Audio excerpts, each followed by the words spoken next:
Hey there, guys. All right, today we are back with some more of the Great War. This time, week 160, the Battle of Hill 70. Mackensen advances in Romania.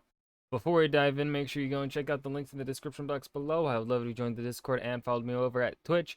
And also check out the gaming channel because that is where I am uploading some clips from Twitch, as well as all the old stream VODs, because Twitch no longer lets you save your videos for over 2 weeks unless you go through the hassle of making the entire stream a highlight, which I think is very stupid. I don't like that they, did that. I'm like, there are so many streams that I have forgotten to download and save, and then those 2 weeks are up and now I can never recover them. It's a real pain in the ass. And it's like, Twitch, you're run by Amazon. You can afford the server costs. Come on.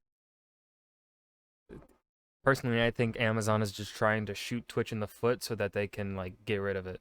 That's what I think is happening, because they've made so many stupid decisions. Anyways, we're on YouTube right now. And it's been a couple, I haven't recorded a video in a couple weeks. Last weekend, I took a break. I had enough videos recorded in advance where I could take a weekend off. And so now it's been a couple weeks. So I forgot everything. I mean, usually I forget everything when I, weekend to weekend. But really, especially right now, I have no thoughts. Let's dive in. Russia's army had been badly defeated in Galicia, and the men were in full retreat with tens of thousands of deserters. But what would they find when they reached Russia? Well, if they reached home now, they'd find chaos and misery. So Russia on a normal Tuesday?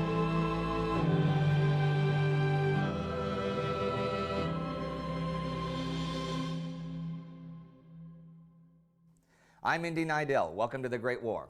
Last week, the Central Powers began two... God, I love this fucking map, dude. I really do. It's just such a cool way of visualizing it. offensives in Romania. The Russian army was ever more chaotic, and the political situation at home in Petrograd was deteriorating. And the Allies continued their huge summer offensive in the oceans of mud in Flanders fields, the Third Battle of Ypres. And they continued it again this week. The action lasted for a couple of days from the 16th.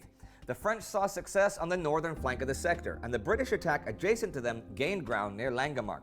But the attacks on the Galluveld Plateau, the major objective, failed with heavy casualties.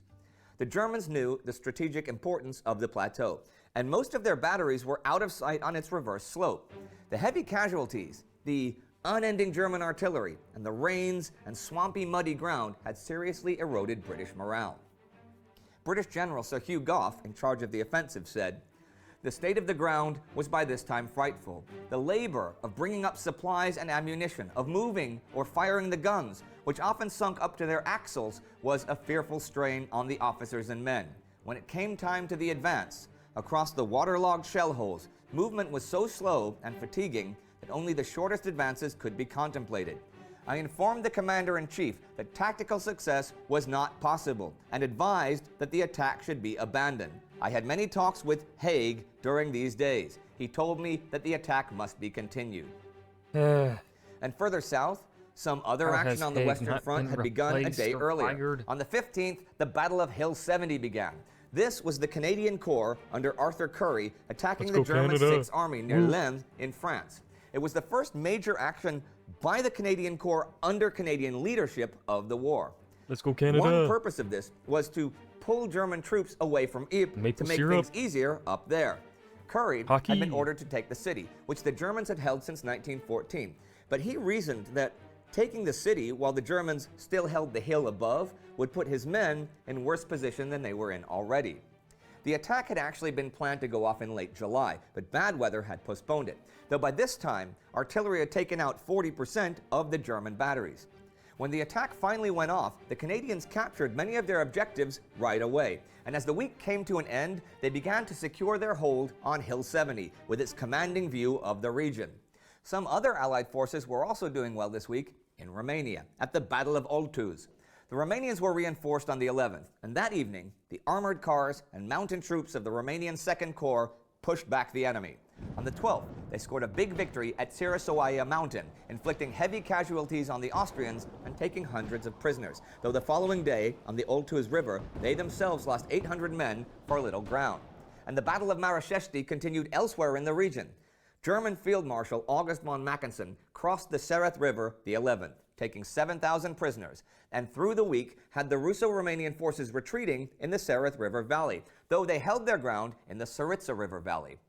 And it seemed that yet another front was about to become active again, the Italian front. On August 11th, an Italian raid on the Bain-Sitsa Plateau destroyed the Austrians' main ammunition dump there, weakening their artillery support in the region. That was important because the Italians were planning something. The Austrians knew that. Let me guess. Another battle of the Isonzo River. No way. Though, for weeks they'd been getting detailed intelligence from Italian deserters. Italian Army Chief of Staff Luigi Cadorna's plans for what would become the 11th Battle of the Isonzo.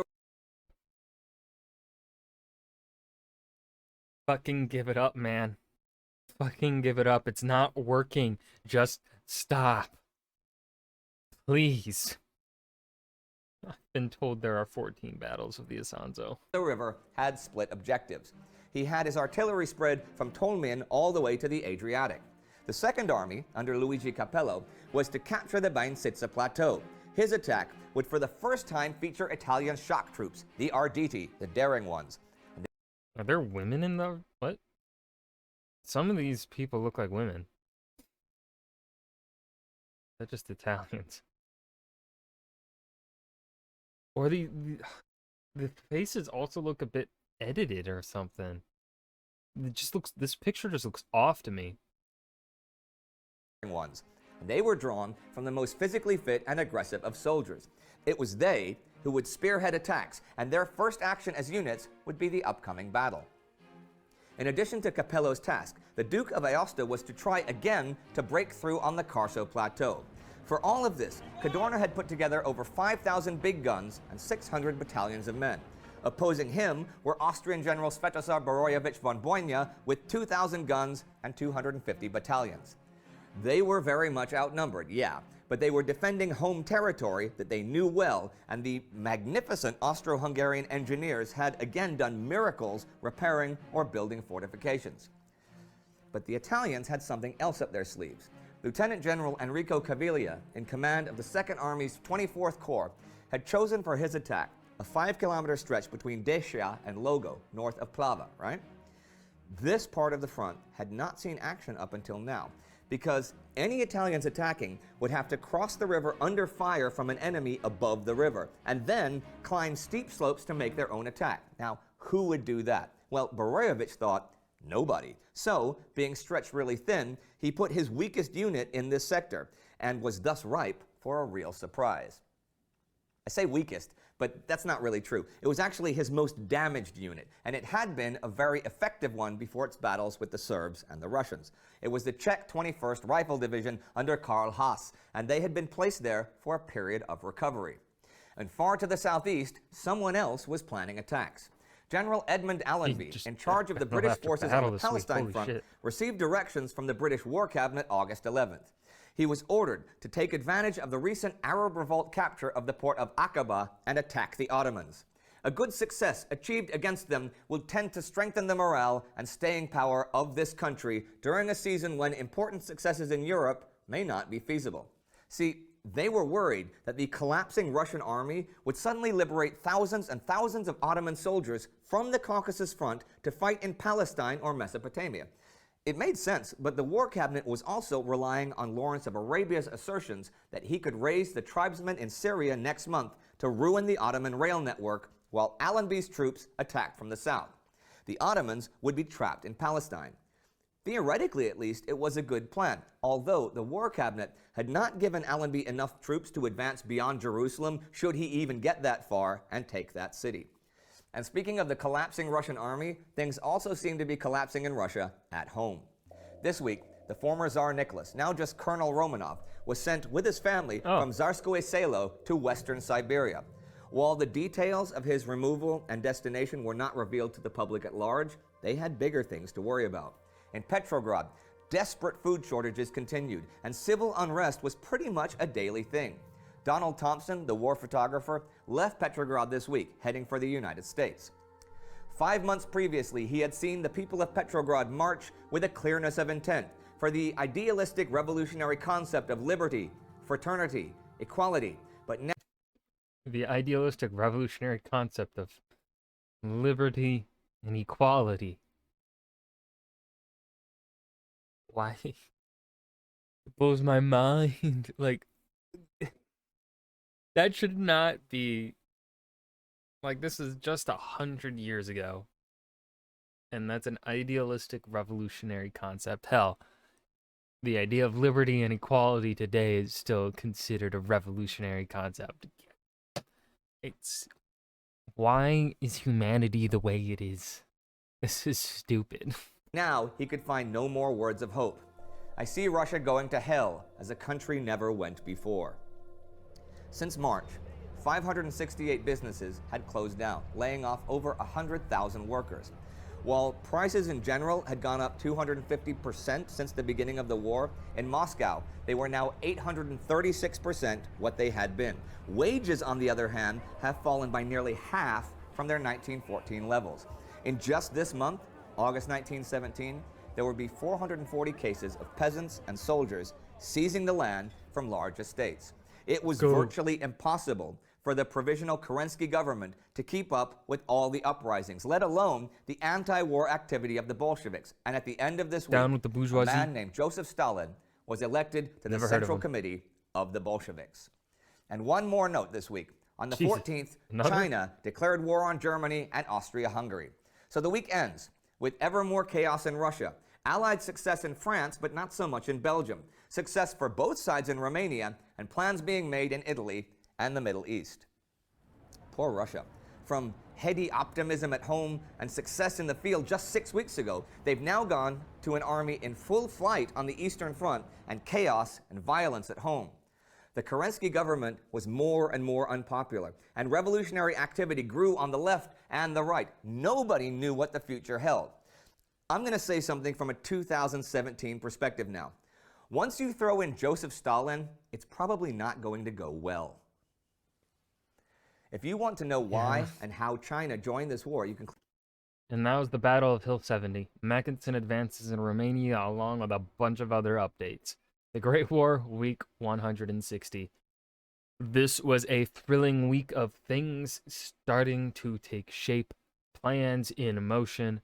Nothing really decisive happening, of course, but things are progressing to that point. We are in the home stretch, really, of this 4-year war. This ends around, week 214 or something like that. We have like 50 to 60 more weeks left or so. We're in the home stretch. Soon it will all be over. Oh, it's gonna be so weird being done with this series. Whoop, hit my mic. Anyways, Luigi Cadorna is a dumbass. I hope you guys enjoyed. Remember to hit that like button and subscribe for more, and I will see you guys in the next video. Peace.